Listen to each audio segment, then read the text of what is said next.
አዲሱ የኢራን ሁለንተናዊ መሪ ሙጅተባ ኻሜኒ ለሕክምና ወደ ሞስኮ ናቸው የሚል ጥርጣሬ ተሰምቷል። የፈረንሳዩ ፕሬዝዳንት ኢማኑኤል ማክሮን ከኢራኖቻቸው መስዑድ ፔዜሽኪያን ጋር በቀጠናዊ ጉዳዮች በስልክ ተወያይተዋል።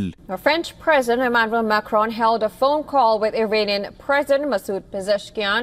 በፋርስ ባህረ ሰላጤ የተነሳው ጦርነት በአሜሪካ በኩል ሲሰላ ኒውክሌርን ያማከለ የኢራንን ሕዝብ ስለመርዳት እስራኤልንም አሸናፊ ስለማድረግ ብሎም ኢራን ለአሜሪካ ስጋት ሆና አይደለም ይላሉ የፖለቲካ ተንታኞች። በእስራኤል በኩል ሲሰላ ደግሞ በቀጠናው ደካማ ጠላት መፍጠር ነው ሲሉ ያክላሉ እኒሁ ተንታኞች። አሜሪካ ይህን ጦርነት የምታደርገው ስለ ቻይና ነው ይላሉ።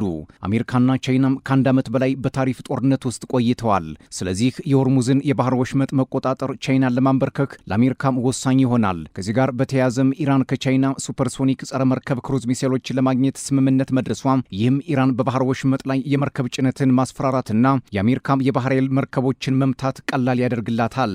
እናም ኢራን ወደ ቻይና ፊቷን ብታዞርና ከብሔራዊ ጥቅምና ራስን ከመከላከል አንጻር ተገቢነት አለው። ሲቀጥልም የምዕራቡና ምስራቁ ዓለም አካባቢያዊ ወይንም ጂኦፖለቲካዊ ጥቅምን ለማስከበር ጦርነት እንደ ምርጫም ሊወሰድ ይችላል የሚል መከራከሪያ የሚያቀርቡ ተንታኞች በርከት ብለዋል። ሌሎች ተንታኞች ደግሞ አሁናዊው የባህረ ሰላጤ ጦርነት ትራምፕ ዓለምን በአዲስ አወቃቀር ለመፍጠር የሚያደርጉት ሩጫ ነው ሲሉ ይከራከራሉ። ምንም እንኳን የተለያዩ መከራከሪያዎች ቢቀርቡም የመካከለኛው ምስራቅ ቀጠናም ከውስብስብነት አልወጣም። በኢራን እስራኤልና አሜሪካ መካከል ያለው ውጥረት እየተባባሰ መምጣቱን ተከትሎ የኢራኑ ፕሬዝዳንት መስዑድ ፔዜሽኪያን ከፈረንሳዮቻቸው ኢማኑኤል ማክሮን ጋር መምከራቸው ተሰምቷል። ማክሮን ኢራን በቀጥታም ሆነ በተወካይ ታጣቂዎቿ በኩል በሊባኖስና ኢራቅን ጨምሮ በቀጠናው ሀገራት ላይ የምታካሄደውን ጥቃት በአስቸኳይ እንድታቆም በስልክ ጠይቀዋል። ማክሮን በኤክስ ማህበራዊ ገጻቸው ላይ ባሰፈሩት መልእክት ኢራን በአካባቢው ሀገራት ላይ የምታደርሰው ጥቃት ሊቆም እንደሚገባ አሳስበው በዓለም አቀፍ የንግድ እንቅስቃሴ ላይ ከፍተኛ ተጽዕኖ ያለው በሆርሙዝ የባህር ወሽመጥ ላይ ያለው የመርከቦች የመዘዋወር ነጻነት በተቻለ ፍጥነት መመለስ አለበት ሲሉም ገልጸዋል።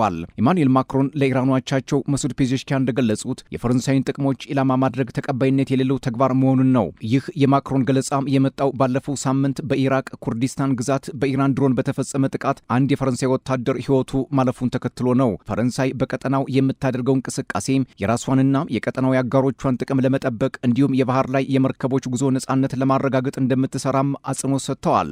ማክሮን ከኢራኖቻቸው መስዑድ ፔዜሽኪያን ጋር በስልክ ባደረጉት ውይይት በአሁኑ ወቅት እየታየ ያለው ቁጥጥር የማይደረግበት የሁኔታዎች መባባስ መላውን ቀጠና ወደ ቀውስ እየከተተ መሆኑን ገልጸዋል። ይህ ሁኔታ ዛሬም ሆነ በሚቀጥሉት ዓመታት ላይ ከፍተኛ መዘዝ እንደሚያስከትልና በኢራንም ሆነ በመላው ቀጠናው የሚገኙ ህዝቦች የዚህ ቀውስ ሰለባ መሆናቸውን እንደማይቀር ስጋታቸውን አስቀምጠዋል።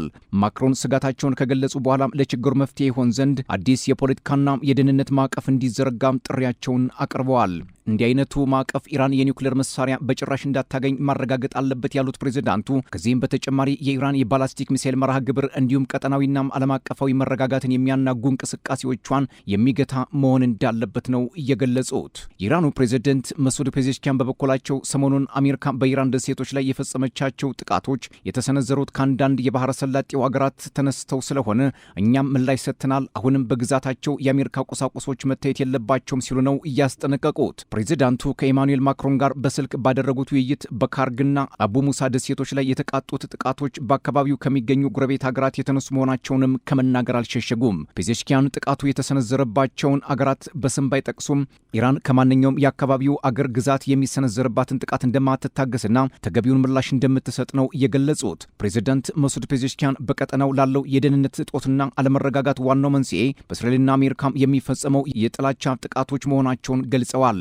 አክለውም ኢራንም ሆነም የጸጥታ ኃይሎቿ ውጥረት እንዲባባስ ወይንም ግጭት እንዲፈጠር አይፈልጉም ካሉ በኋላም ሆኖም ቴህራን የአገሪቱን የግዛት አንድነትና ብሔራዊ ደህንነት ለማስጠበቅ በማንኛውም ሁኔታ በጽናት እንደምትቆም አጽንኦት ሰጥተው ተናግረዋል። የፈረንሳዩ ፕሬዝዳንት ኢማኑኤል ማክሮን ጦርነቱ በአስቸኳይ ማቆምና በቀጣይ ያለውን ውጥረት መቀነስ አስፈላጊ መሆኑንም ገልጸዋል። የማክሮን አስተያየት ፈረንሳይ ቀደም ሲል በግጭት ውስጥ ላለመሳተፍ ከያዘችው አቋምና ውጥረቱን ለመቀነስ ከምታደርገው ጥሪ ጋር የሚስማማ ነውም ተብሏል። ፕሬዝዳንት ማክሮን ፈረንሳይ በቀጠናው ሰላም እንዲሰፍንና ዲፕሎማሲያዊ መፍትሄ እንዲገኝ የምታደርገውን ጥረት አጠናክራ እንደምትቀጥልም አረጋግጠዋል። ፕሬዚዳንት ዶናልድ ትራምፕ ባለፈው አርብ በሰጡት መግለጫ አሜሪካ በካርግ ደሴት ላይ የሚገኙ ሁሉንም ወታደራዊ ኢላማዎች ማውደሟን አስታውቀው ነበር። ፕሬዚዳንቱ አክለውም ኢራን በሆርሙዝ የባህር ወሽመጥ ላይ የመርከቦችን እንቅስቃሴ ማደናቀፏን ከቀጠለች በደሴቲቱ ላይ በሚገኙ የነዳጅ መሰረተ ልማቶች ላይ ጥቃት እንደሚሰነዝሩ መዛታቸው የሚዘነጋ አይደለም። የካርግ ደሴት የኢራን ዋነኛ የነዳጅ ኤክስፖርት ማዕከል ስትሆን የአገሪቱን 90 እስከ 95 በመቶ የሚሆነውን የድፍድፍ ነዳጅ ኤክስፖርት ትራንስፖርት የምታስተናግድ ናት። ባለፈው ዓመት ብቻ በቀን 1.7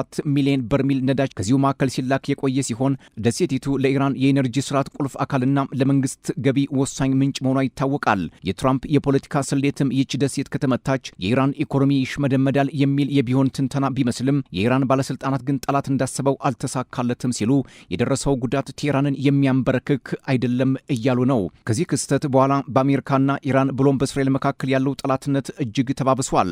ኢራን ለተሰነዘረባት ጥቃት ያጸፋ ምላሽ ለመስጠት በእስራኤል፣ በዮርዳኖስ፣ በኢራቅና በአንዳንድ የባህረ ሰላጤው ሀገራት ላይ የድሮንና የሚሳይል ጥቃቶችን ሰንዝራለች። ቴህራን እነዚህ ጥቃቶች የአሜሪካን ወታደራዊ ንብረቶች ኢላማ ያደረጉ መሆናቸውንም በተደጋጋሚ ስትገልጽ ቆይታለች። በሌላ በኩል ከዚሁ ከኢራን ፖለቲካም ሳንወጣ ባለፈው 3 ሳምንት ህይወታቸው ያለፈው አያቶላህ አሊ ሐሜኒ ልጅ ሙጅተባ ሐሜኒን ፍለጋም የቀጠለ ሲሆን ቆስለው ኮማ ውስጥ መሆናቸውን የሚጠቁሙ ተከታታይ ዘገባዎች መውጣታቸውን ባለፈው ሳምንት የአሜሪካው ፕሬዝዳንት ዶናልድ ትራምፕ ወጣቱ ሙጅተባ ሐሜኒ በከባዱ ቆስሏል ሲሉ አስተያየት መስጠታቸው አይዘነጋም። የቅርብ ጊዜ ዘገባዎች እንደሚያመላክቱት ሙጅተባ ሐሜኒ በአሜሪካው ኦፕሬሽን ኤፒክ ፉሪ ወይንም ዘመቻም ግዙፍ ቁጣ ሳቢያ ለቀዶ ጥገና ወደ ሞስኮ ተሰዷል የሚል ጭምጭምታም ወጥቷል። በአሁኑ ወቅት ከፕሬዝዳንት ቭላዲሚር ፑቲን መኖሪያ ቤቶች ጋር ግንኙነት ባለው የሕክምና ተቋም ውስጥ ሕክምናቸውን እየተከታተሉ ይገኛሉ የሚሉ መላምቶችም ወጥተዋል።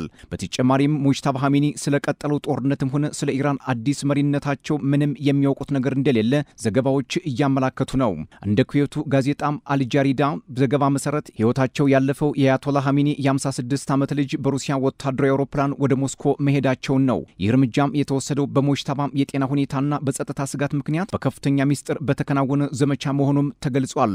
የሩሲያው ፕሬዝዳንት ቭላዲሚር ፑቲን ለኢራን አቻቸው መሱድ ፔዜሽኪያን ባደረጉት የስልክ ጥሪ ሕክምናው በሩሲያ እንዲሆን ሐሳብ ማቅረባቸውም ተገልጿል። እንደ መገናኛ ብዙሃን ዘገባ ባለፈው ሐሙስ ፕሬዝዳንት ፑቲን ከኢራን አቻቸው ፔዜሽኪያን ጋር በስልክ ውይይት ካደረጉ በኋላም የኢራን ባለስልጣናት የሩሲያን ጥያቄ በጥንቃቄ መርምረው መስማማታቸውን ነው። በዚህ መሰረት ወደ ሞስኮ የተጓዙ ሲሆን የሩሲያ ሐኪሞች ከኢራን የሕክምና ቡድን ጋር በመተባበር አስፈላጊውን ክትትል እያደረጉላቸው ይገኛል ነው የተባለው። ይሁን እንጂ ከጥቂት ቀናት በፊት ዘሰን ምንጮችን ጠቅሶ እንደዘገበው ሙጅተባ ሐሜኒ በኢራን በሚገኘው ሲናይ ዩኒቨርሲቲ በጽኑ ሕክምና ክፍል ውስጥ ይገኛሉ። ነገር ግን ይህን የሙጅተባ የሞስኮ ሕክምና አስመልክቶ ከክሬምሊንም ሆነ ቴህራን ይህንን ዜና እስካጠናከርንበት ሰዓት ድረስ የተሰጠ ማስተባበያም ሆነ አስተያየት የለም።